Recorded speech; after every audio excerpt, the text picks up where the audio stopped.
Assalamualaikum warahmatullahi wabarakatuh. Selamat pagi pemirsa, kembali lagi di UMN Channel Reaching Out to Public bersama saya Nazira Anindi. Hari ini kita akan berbincang-bincang mengenai program magang 1, magang 2, magang 3, PKL, KKM, dan KKA yang dilaksanakan oleh mahasiswa Universitas Muslim Nusantara Al-Wasliyah. Dan saat ini telah bersama saya Ketua Lembaga Pelayanan Praktik Kerja Lapangan dan Kerjasama, yaitu Bapak Al-Kausar Saragi, SPDI MPDI. Assalamualaikum Bapak. Waalaikumsalam warahmatullahi wabarakatuh. Apa kabarnya hari ini Pak? Alhamdulillah baik. Ya. Pertanyaan pertama saya Pak, apa yang membedakan antara magang 1, magang 2, magang 3, PKL, KKM, dan KKA Pak? Ya, baik, terima kasih Nindi. Pertama, pada kesempatan hari ini saya ingin menyampaikan terkait program magang kita baik 1, 2, 3 ya, maksudnya magang 1, 2, dan 3, KKM, KKA, dan PKL. Nah, jadi magang ini tentu terkait dengan mahasiswa yang berada di Fakultas Keguruan dan Ilmu Pendidikan, ya. Adapun perbedaan dari magang 1, 2, dan 3 ini, yang pertama, magang 1 itu mahasiswa dalam pelaksanaan kegiatannya di lapangan itu pertama di sekolah, namun fokusnya terkait dengan kegiatan sosial budaya yang terkait dengan mendata, misalnya ada berapa kelas, ya kan, di SMA ini atau di SD ini, ada berapa ruang olahraga, gitu ya, ada berapa misalnya ruang guru, dan bahkan fokus magang 1 ini juga mendata berapa sih luas sekolah ini, tentu terkait dengan luas tanahnya. Nah, itu menjadi fokus dari adik-adik yang berada di magang 1, ya. Adapun yang berada di magang 2, adik-adik yang berada di magang 2 ini fokusnya dalam kegiatan di lapangan, tetap di sekolah, itu lebih kepada hal-hal yang bersifat administratif, tentu administrasi yang terkait dengan proses belajar mengajar. Misalnya, apa sih administrasi sebelum proses belajar mengajar itu dilakukan? Tentu tak lain dan tak bukan itu pertama adalah RPP. Itu nama RPP itu rancangan proses pembelajaran. Nah, kalau selama ini adik-adik yang berada di magang 2 ini hanya sekedar dengar saja di bangku kuliah RPP. Nah, pada kegiatan ini di lapangan ini adik-adik sudah lebih paham karena menghadapi ini yang namanya RPP, dan itu didapat nanti dari guru pamong masing-masing di mana tempat adik-adik itu melakukan magang. Nah, itu yang 2. Yang ketiga, di level ketiga magang ini atau magang 3 ini, adik-adik mahasiswa ini lebih kepada bagaimana praktek mengajar, gitu ya. Jadi adik-adik di magang 3 ini semuanya harus terjun ke kelas, melakukan PBM, proses belajar mengajar, atau kalau yang biasa kita kenal dengan tatap muka, tentu ya, walaupun dalam situasi ini berbeda, tapi ini yang menjadi concern. Jadi adik-adik yang berada di magang 3 ini, dia harus mengajar, praktek mengajar di lapangan. Nah, itu perbedaan dari magang 1, 2, dan 3. Selanjutnya ada KKA dan KKM. Jadi KKA ini kuliah kerja akuntansi, sedangkan KKM ini kuliah kerja manajemen. Ini dua KKA dan KKM ini sama-sama adik-adik yang berada di Fakultas Ekonomi. Nah, lokasi mereka tentu karena ini manajemen dan akuntansi, ya berada di perusahaan-perusahaan. Nah, jadi kalau adik-adik dari manajemen, ya tentu fokusnya bagaimana sih memanage sebuah perusahaan itu, gitu ya. Kalau adik-adik yang akuntansi tentu terkait dengan pembukuan keuangan dalam sebuah perusahaan. Nah, itu dia. Nah, yang terakhir ada yang disebut dengan PKL, nah, ya, praktek kerja lapangan. Ini adalah adik-adik kita yang berasal dari Fakultas Sastra, ya. Jadi mereka sastra ini juga di lapangan melakukan PKL, tentu boleh di perusahaan atau di hotel atau di dinas pariwisata, karena adik-adik sastra ini kan lebih dekat kepada dunia pariwisata, gitu ya. Nah, jadi inilah program yang saat ini sedang berlangsung. Ada magang 1, magang 2, magang 3, ada KKA, KKM, dan PKL yang saat ini adik-adik kita sedang berada di lapangan, gitu ya. Dan magang 1 itu mungkin dalam waktu dekat akan berakhir, sama juga magang 2. Mungkin itu yang bisa saya jelaskan. Kalau untuk magang 3, PKL, KKM, dan KKA itu dilangsungkan berapa lama, Pak? Ada memang perbedaan waktu. Kalau magang 1 dan 2 itu hanya memakan waktu 10 hari, ya. Jadi magang 1, magang 2 itu waktunya 10 hari. Dan insya Allah dalam 2-3 ke depan ini akan selesai nih magang 1, magang 2. Sedangkan magang 3, KKM, KKA, dan PKL ini masing-masing memakan waktu 1 bulan atau 30 hari. Jadi masih ada waktu yang agak panjang bagi adik-adik yang ada di zona magang 3, KKM, KKA, dan PKL. Ya. Untuk sampai saat ini, Pak, sudah berapa orang yang diberangkatkan PKL di gelombang ini? Ya, terima kasih. Untuk pelaksanaan program ini, kita LP2KLK UMN Al-Wasliyah memberangkatkan lebih kurang 1.500 adik-adik mahasiswa yang baik magang 1, 2, 3, KKA, KKM, dan PKL. Jadi ada itu data yang kita dapatkan dari pendaftaran dulu. Ada lebih kurang 1.500. Untuk penempatannya, Pak, itu ditempatkan di mana saja? Apakah hanya di sekitaran Medan atau ada yang di luar kota juga? Nah, iya, baik, terima kasih. Dari awal atau saat ini kan ada istilah kita masa pandemi, ya, pandemi COVID-19 dan atau era new normal. Jadi memang kegiatan magang kita, baik magang 1, 2, 3, KKA, KKM, dan PKL untuk tahun ini berbeda dengan tahun-tahun yang lalu. Perbedaan itu pertama disebabkan karena memang pandemi.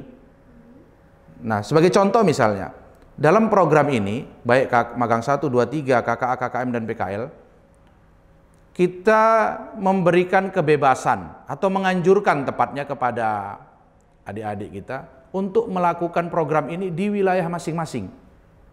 Jadi, misalnya ada di wilayah yang A tidak eksodus ke wilayah B.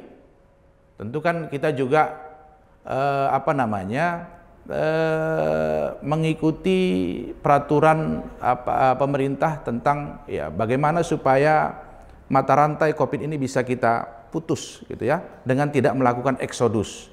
Jadi mahasiswa itu silakan magang KKA, KKA, KKM, PKL di wilayah masing-masing. Gitu. Jadi tidak mesti harus yang di luar Medan harus ke Medan, tidak.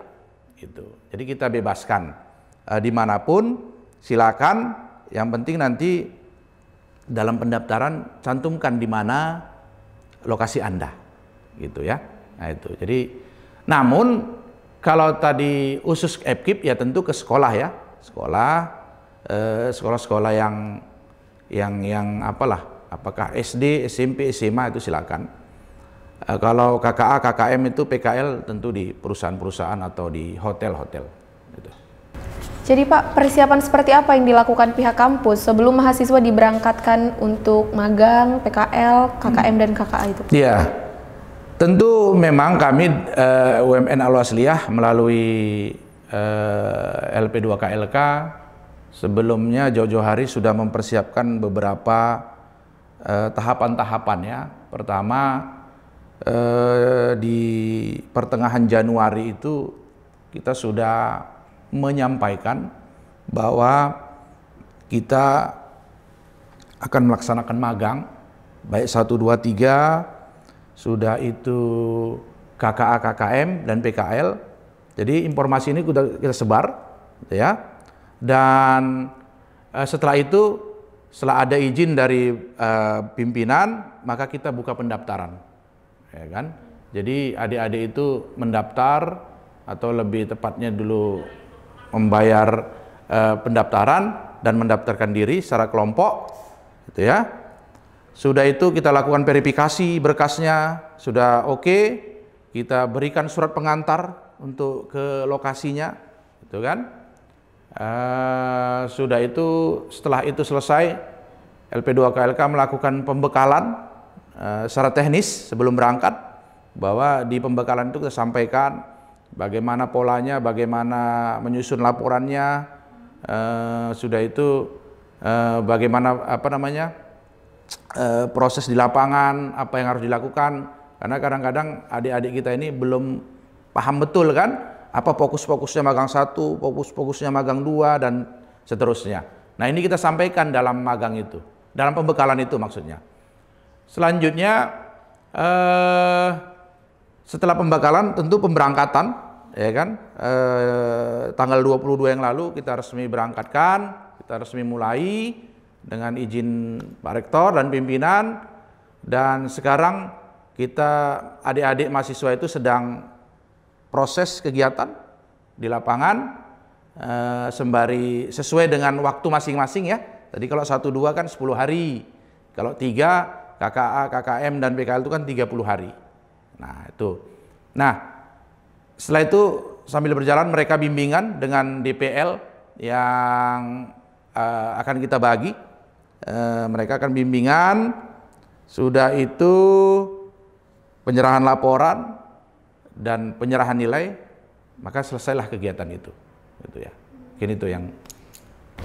Jadi Pak, menurut Bapak ini bagaimana proses magang ini dilakukan? Apakah dilakukan secara daring atau bagaimana Pak? Iya, memang gini, kalau kita lihat dinamikanya di lapangan ya, khususnya terkait dengan magang 3 yang mengajar ini kan, bagaimana, kadang-kadang ada pertanyaan, Pak, bagaimana kita mau mengajar sementara kan tidak ada tatap muka? Iya, kadang-kadang kita sampaikan begini, adik-adik, walaupun situasinya ini kan memang lagi COVID, tidak ada tatap muka, namun kadang-kadang proses pembelajaran itu kan dilakukan virtual. Nah itu juga kan mengajar, gitu ya. Nah itu kita jelaskan sama adik-adik. Jadi bukan pengertian tatap muka itu harus face to face, karena memang situasinya kita sedang COVID, gitu. Tapi dilakukan secara virtual. Nah mengajar virtual itu kan juga mengajar, praktek mengajar kan gitu ya. Nah itu. Jadi, nah itu kita tekankan kita sama adik-adik gitu. Nah, jadi memang prosesnya ini khususnya mengajar ya mungkin virtual, gitu ya.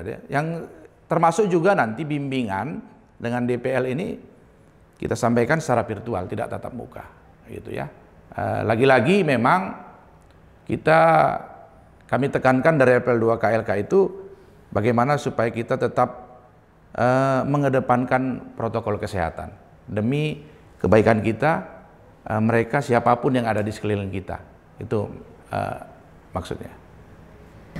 Sampai sejauh ini Pak, bagaimana progres mahasiswa yang sedang melaksanakan PKL? Secara umum progres baik ya, walaupun ada dinamika misalnya gini, karena memang karena program ini masa pandemi ini agak berbeda dengan yang lalu. Berbedanya gini misalnya, kalau yang lalu ketika mahasiswa berangkat itu kan diantar oleh dosen pembimbing, nah gitu kan. Nah kali ini adik-adik itu tidak diantar oleh dosen pembimbing, gitu. Namun mungkin kita nanti by phone, pembimbing itu by phone supaya ada etikanya dengan sekolah. Termasuk saya kemarin by phone, artinya mengkontak pihak sekolah, karena memang kita jelaskan bahwa program ini dari awal bahwa adik-adik itu tidak diantar oleh doping, gitu ya. Karena ya situasi pandemi ini kan kita harus cukup apa namanya ya, ya pertama tidak apalah ya, menghindari kerumunan atau apa kan, aktivitas yang artinya bisa dilakukan virtual, kenapa tidak gitu, demi menjaga kemaslahatan bersama. Nah jadi apa namanya, terkait dengan itu ada perbedaan-perbedaan, dan kadang-kadang adik-adik pun mahasiswa bingung juga, Pak kenapa nggak didampingi doping gitu. Nah kan gitu kan, ya kita jelaskan gitu ya, kita jelaskan doping nanti bimbingan, walaupun nanti ada nanti ya by phone lah. Jadi kenapa seperti itu kan, lokasi kan berjauhan, kita nggak tahu. Masa kita kalau dia magang misalnya sendirian di daerah Rantau Prapat, nggak mungkin kita kirim doping ke Rantau Prapat sana kan gitu ya. Jadi semua itu bisa by phone atau secara virtual. Nah itulah yang salah satu yang membedakan bahwa program magang di tahun 2021 ini nggak sama dengan program magang KKA, KKM, PKL di tahun-tahun yang lalu gitu. Nah harapan kita bagaimana supaya pandemi ini cepat berlalu, sehingga kita ke depan misalnya tahun 2022 bisa melaksanakan program ini dengan tentunya dengan tatap muka atau seperti tahun-tahun yang lalu yang pernah kita laksanakan itu kan, lebih bermakna dan punya arti. Iya Pak. Nah ini terakhir Pak, apa yang akan dilakukan oleh mahasiswa setelah mereka menyelesaikan program magang, PKL, KKM, dan KKA itu Pak? Ya, nanti kalau adik-adik kita sudah selesai, tentu secara kewajibannya menyerahkan laporan ya, menyerahkan laporan ke LP2KLK. Salah satu kemudahan juga yang kita berikan kepada adik-adik di masa pandemi, program magang di masa pandemi ini, adik-adik itu cukup kalau berkelompok cukup menyerahkan laporan itu satu saja. Gitu. Kalau dulu kan kalau 7 orang satu kelompok ya 7 menyerahkan one by one gitu ya laporannya. Nah, sekarang tidak, kita beri kemudahan cukup satu laporan, tapi lampirannya saja yang berbeda. Karena kan kegiatan antara satu dengan yang lain berbeda. Nah itu dilampirkan saja. Nah gitu. Serahkan laporan itu kewajiban. Gitu kan? Nah, bagaimana selanjutnya? Nah, sebelumnya saya sampaikan bahwa magang ini kan salah satu kegiatan akademik yang diperhitungkan nilainya dan masuk dalam kartu studi KRS ya kalau nggak salah itu, bahwasanya di situ ada nilai magang 1, magang 2, dan magang 3. Jadi ini kan sebagai salah satu tugas akademik juga. Nah, artinya bahwa tugas akademik ini sudah dilaksanakan oleh masing-masing mahasiswa. Itu Bapak. Baik Pak, terima kasih banyak untuk informasinya ya Pak. Ya. Nah, untuk mengetahui bagaimana kegiatan magang dan KKM yang sedang berlangsung, berikut cuplikannya. 7 mahasiswa Universitas Muslim Nusantara Al-Wasliyah jurusan Manajemen melaksanakan KKM atau Kuliah Kerja Manajemen di kantor Camat Medan Amplas. Kegiatan ini sudah berlangsung selama 2 minggu dan diagendakan selesai pada pertengahan Maret 2021. Mahasiswa bertugas sebagai pelayanan masyarakat dalam pembuatan kartu keluarga, KTP, dan pengarsipan. Di awal sebelum mereka magang di sini itu sudah dipastikan sudah ditanya jurusannya apa. Karena begini, kalau di kecamatan kan dia lebih ke pelayanan keluarga. Yang pertama tadi sesuaikan dengan jurusan dan tempat PKL atau tempat magang. Yang kedua itu tadi tujuannya, maksudnya kembali untuk ke mahasiswanya. Saya lebih ke arah ke mahasiswanya karena saya pernah jadi mahasiswa kan. Mahasiswa KKM ditempatkan di beberapa bagian seperti resepsionis, kesejahteraan sosial, bagian umum, dan lainnya. Selama saya ditempatkan di bagian pemberkasan itu, yang saya dapat tuh saya ngerti gimana caranya pemberkasan kartu keluarga, pembuatan KTP, terus pembuatan kartu KTP yang hilang. Demikian bincang-bincang kita pada pagi hari ini. Saya Nazira Anindi beserta seluruh kerabat kerja yang bertugas pamit undur diri. Wassalamualaikum warahmatullahi wabarakatuh.